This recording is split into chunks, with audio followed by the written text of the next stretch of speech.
Hola, ¿cómo está? Dios le bendiga, espero esté muy bendecido en un tiempo de comunión con Dios, en un tiempo de comunión también con los hermanos. Estamos estudiando en este tiempo el libro de Efesios. Ayer comenzamos y hoy día vamos a continuar. Ayer vimos este saludo con el cual Pablo comienza la carta, el verso 1, el verso 2. Y ahora vamos a abarcar desde el verso 3, si Dios nos permite, llegar hasta el verso 6. Desde el verso 3 al verso 14, aquí Pablo levanta una alabanza, una adoración, una exaltación a Dios. Él se toma estas líneas de la carta, desde el verso 3 al verso 14, en adoración, en exaltación a nuestro Dios. Y los primeros versos 3, 4, 5 y 6, aquí él habla de las bendiciones que el Señor nos da por habernos escogido. Así que comencemos con el verso 3. Dice así: recuerden que todo esto es una oración de exaltación y de darle gloria y alabanza al Señor. Dice en el verso 3: bendito sea el Dios y Padre de nuestro Señor Jesucristo, que en Cristo nos ha bendecido con toda bendición espiritual en los lugares celestiales. Tiene un tremendo contenido este verso 3. Primero, exalta a Dios y nos dice que en Cristo Dios nos ha bendecido. Recuerden que nosotros como iglesia somos parte del cuerpo de Jesucristo. Entonces nosotros estamos en Cristo. Y todas las bendiciones que nosotros recibimos de Dios es por medio de Cristo.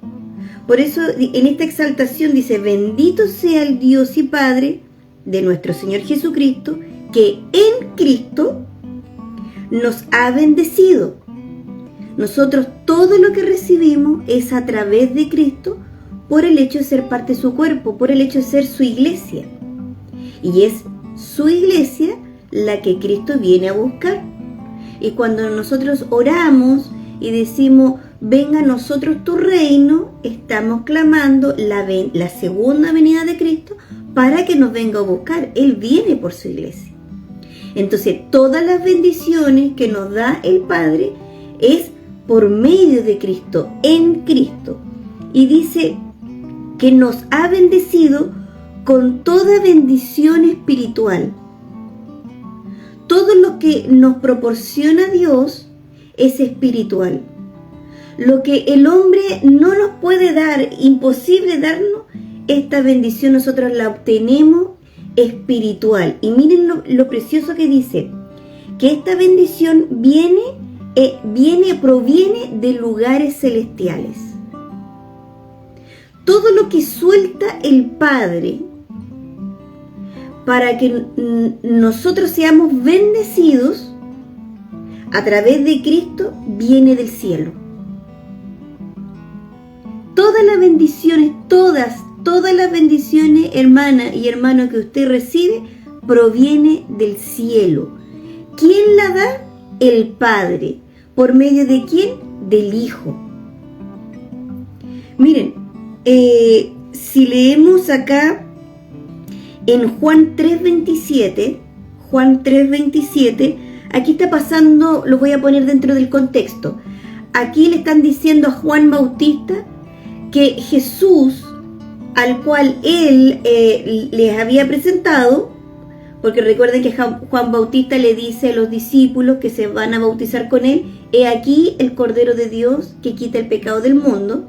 Entonces aquí le están diciendo a Juan que aquel que le habían presentado estaba bautizando, aunque en realidad Jesús no era el que bautizaba, sino los discípulos.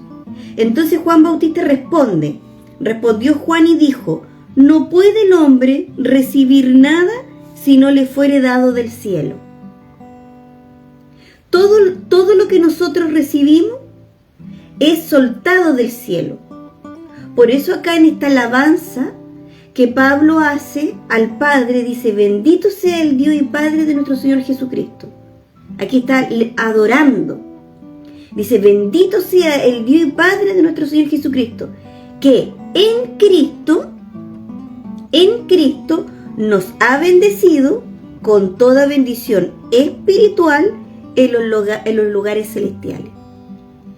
Todo lo que nosotros recibimos espiritual, y lo que recibimos espiritual luego tiene una manifestación física. Nosotros oramos para que el Señor nos dé hijos, y esta bendición es espiritual. Luego tenemos una manifestación física y damos gracias porque ya tenemos ese pequeño en nuestros brazos. Todas las bendiciones son a través de Cristo, porque las bendiciones son para su iglesia. Les voy a leer otra palabra. Aquí es Primera de Pedro 3:7. Aquí el apóstol Pedro está exhortando a los esposos a tratar bien a sus esposas. Porque si no las tratan bien como un vaso frágil, dice que pueden estorbar sus oraciones.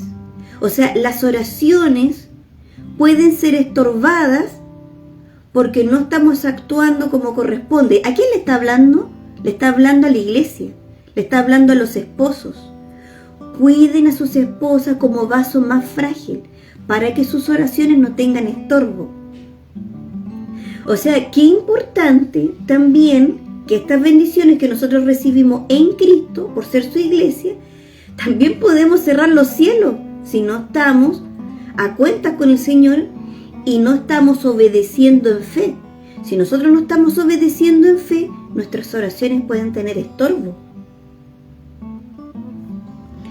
Les voy a leer otro verso. Es que es precioso entender que todas las bendiciones provienen de lugares celestiales, provienen del cielo. Juan 1:51. Aquí habla Jesús y le está diciendo a Natanael, cuando Natanael dice, oh, tú eres el Cristo. Y Jesús le dice, porque te dije que te vi bajo la higuera, ¿crees? Bueno, ese es el contexto. Dice aquí Jesús, de cierto os digo, de aquí en adelante veréis el cielo abierto y a los ángeles de Dios que suben y descienden sobre el Hijo del Hombre. O sea, nosotros, el cuerpo de Cristo, la iglesia, tenemos a Jesús como nuestro Señor y Él es la cabeza. Él es la cabeza de la iglesia, del cuerpo. O sea, en Cristo nosotros recibimos todas las bendiciones porque hay una actividad angelical sobre Cristo, donde los ángeles suben y bajan.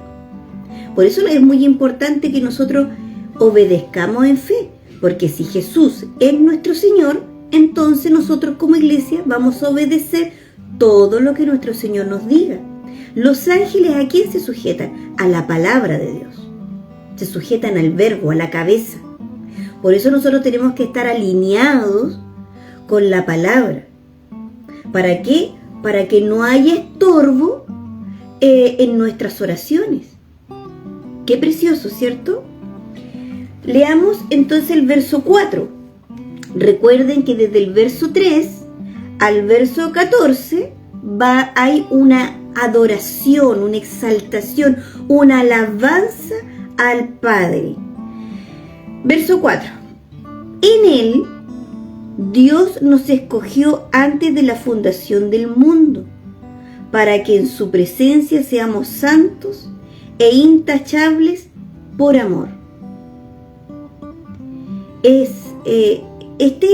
como bien polémico dentro de la iglesia, porque aquí habla de la soberanía de Dios, de la voluntad. O sea, Dios no está bajo nuestra voluntad. No, nosotros estamos bajo la voluntad de Dios. Recuerden que cuando comienza el libro de Efesios, Pablo dice, yo soy apóstol de Jesucristo por voluntad de Dios. Así comienza el verso 1. O sea, no estaba ni en la mente de él cuando respiraba muerte, ¿cierto? Como dice Hechos 9, cuando él sacaba se relata ahí en el libro de Hechos que él sacaba a los seguidores de Cristo de los cabellos y los ponían en prisiones. Él los ponía en prisiones.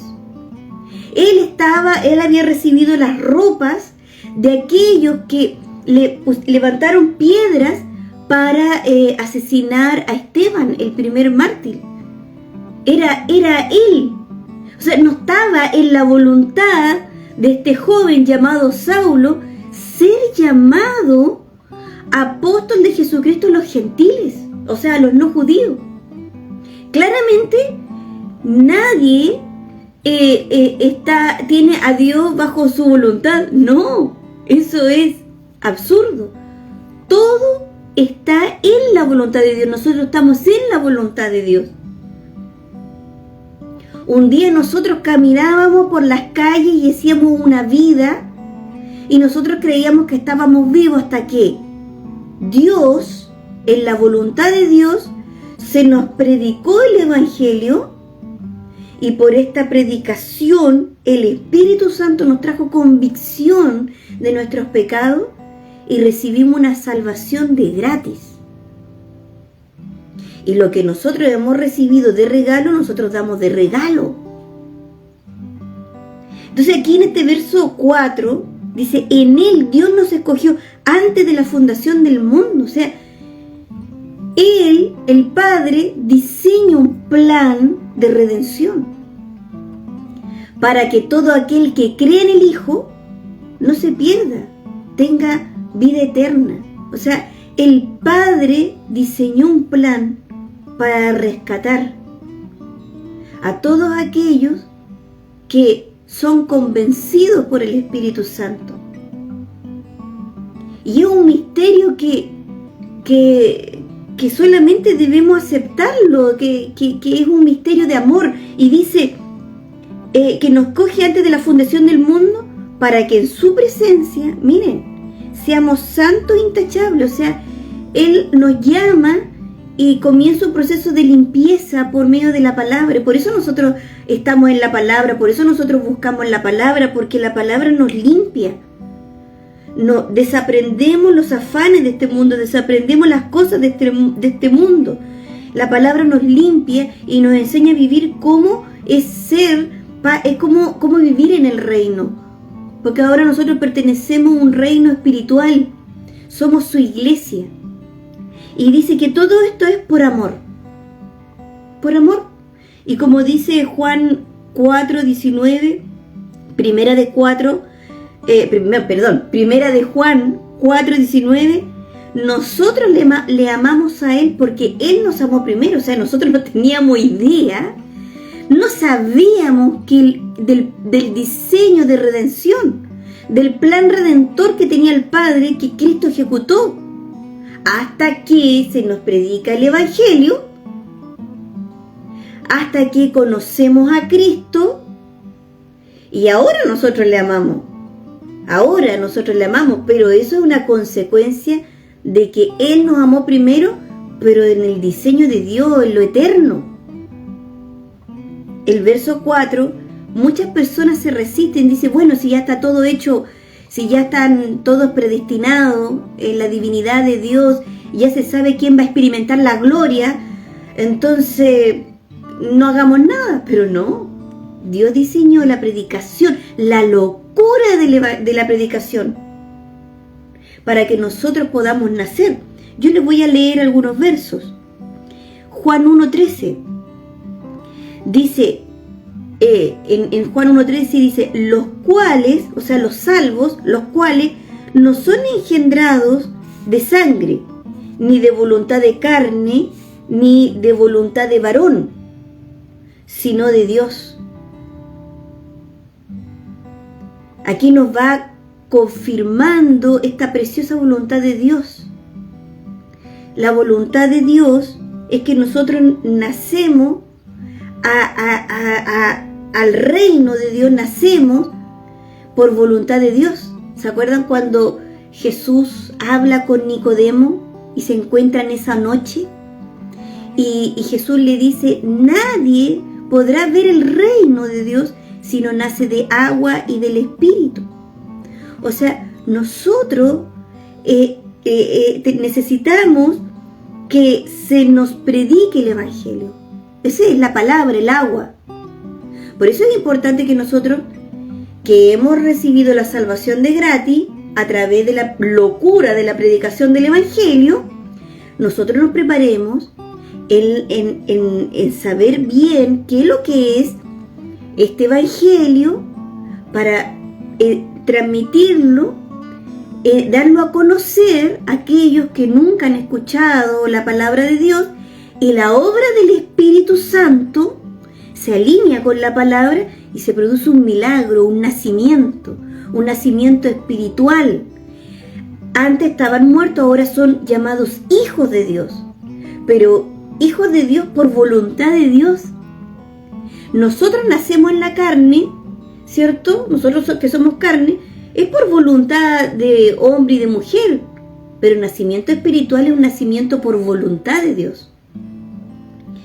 Miren, le voy a leer otro verso. Jeremías 1:5. Aquí Dios le habla al profeta. Esto es un misterio. La voluntad de Dios es algo que no podemos medir, no podemos controlar, no podemos comprender en su magnitud. Es aquí solo confiar en Él. Miren lo que le dice Dios a este joven profeta. Le dice: antes que te formases en el vientre, antes que se uniera el papá y la mamá, antes, le dice Dios a Jeremías, te conocí. ¿Se dan cuenta que en la voluntad de Dios es algo que no lo podemos ver en la razón y en la mente? Porque es por amor. Aquí lo dice, cerrando el verso 4, esto es por amor. Entonces el amor no pasa por la inteligencia ni la mente. Por eso muchas veces le van a decir, pero ¿cómo te fijaste en ese? Porque es el amor. Y el verdadero amor da un fruto que permanece en el tiempo. El verdadero amor no hace nada indebido. Entonces, Dios le dice al profeta, a este joven, antes de que se uniera su papá y su mamá, antes de que se formase en el vientre, él lo conocía, Dios lo conocía. Y dice, y antes que nacieses, dice, te santifiqué, o sea, te aparté con un propósito. Y dice que en este propósito para este profeta, te di por profeta a las naciones. Jeremías cumplió un rol por décadas, una predicación a incrédulos, duros, muchas veces al borde de la muerte. Pero Dios, como lo había apartado, le dio la capacidad para cumplir su propósito. Y hoy, hasta el día de hoy, Jeremías nos predica. Hasta el día de hoy, Jeremías nos habla. Vamos al verso 5. Nos predestinó para que por medio de Jesucristo fuéramos adoptados como hijos suyos según el beneplácito de su voluntad. Todo esto que está hablando aquí Pablo en esta carta a los Efesios, en este momento es todo en el contexto de alabanza y de adoración y de exaltación al Padre. Y dice, nos predestinó. Miren, la palabra predestinación, que para muchos es muy difícil, significa desde la eternidad tiene elegidos a quienes, por medio de la gracia, o sea, de la salvación que da Jesucristo, han de lograr la gloria. Y dice que esto es según el beneplácito de su voluntad. Aquí solamente nos queda a nosotros, que somos hierba del campo, que un día estamos y otro día no, confiar y creer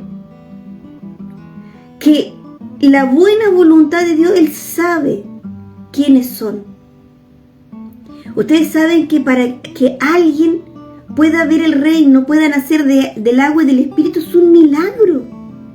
Es un milagro.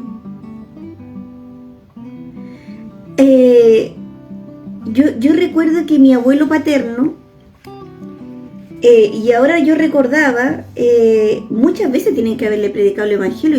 Yo creo que no sé qué habrá pasado, pero tengo la sensación de que nunca lo recibió, porque sí, le fue predicado. Porque él me decía una vez que había conocido dos monjitas que habían servido a Dios en la guerra. No recuerdo en cuál guerra. Lo más probable haya sido en la Segunda Guerra. Y ellas le relataban que muchas personas en el momento de morir, ellas les predicaban el Evangelio. Y dice que muchas de esas personas se burlaban del Evangelio y lo rechazaban en el último momento. Cuando uno podría decir, en el último momento está más vulnerable el hombre a ir a lo desconocido. Era el momento más preciso para poder reconocer, porque aún en el último momento sí pueden reconocer a Cristo, pero lo rechazaban. Es que en la voluntad de Dios, que es buena, agradable y perfecta, no hay defecto en la voluntad de Dios. Dios sabe. Dios no puede ser engañado. Él sabe. Y nos queda a nosotros confiar.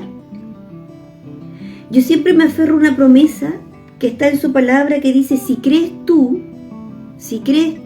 será salva toda tu casa. Pero eso no quiere decir que nosotros nos relajemos, no dejemos de predicar a los de nuestra casa, que no dejemos de orar por los de nuestra casa, sino que podamos vivir en esa promesa, predicar todas las veces el Evangelio, creyendo esta promesa, y orar perseverantemente por los que están en nuestra casa, porque hay una promesa. Y el Señor, mientras haya un hijo de luz en un lugar, entonces mientras haya uno que esté en la luz del Evangelio, va a haber alguien que le resista a las tinieblas. Verso 6 y último por hoy. Todo esto, la voluntad de Dios, todo esto dice, para alabanza de la gloria de su gracia, con la cual nos hizo aceptos en el amado. Aquí está exaltando al Hijo, porque dice, para alabanza de la gloria de su gracia. O sea, el Padre nos envió la gracia, nos envió el regalo, nos envió un Salvador, y por eso Jesús significa Salvador.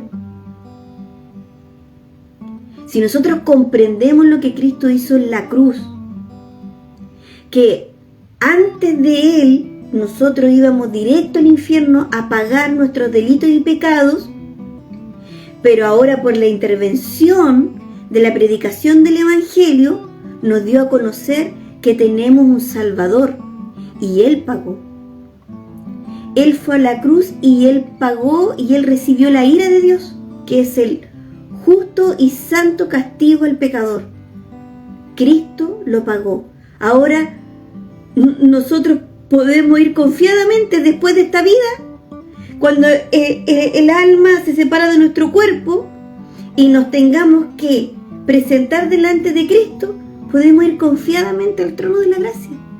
Porque ahora, por haber reconocido a Cristo como nuestro Señor y recibir este regalo, y por vivir una vida en obediencia, en fe, nosotros podemos ir confiadamente, porque el Padre va a ver la sangre del Cordero, la sangre de su Hijo en nosotros. Entonces aquí se exalta y se alaba al Padre y dice, para alabanza de la gloria de su gracia, con la cual nos hizo acepto en el amado. Él nos hizo acepto. El Padre va a ver la sangre de su Hijo en nosotros. Nos reconcilió. Qué precioso. Eso, hermanos, si Dios lo permite, si Dios así lo quiere, nos vemos mañana. God bless you. Shalom. Dios abençoe. Y recuerden que Jesús viene pronto por su iglesia. Maranata, hermano.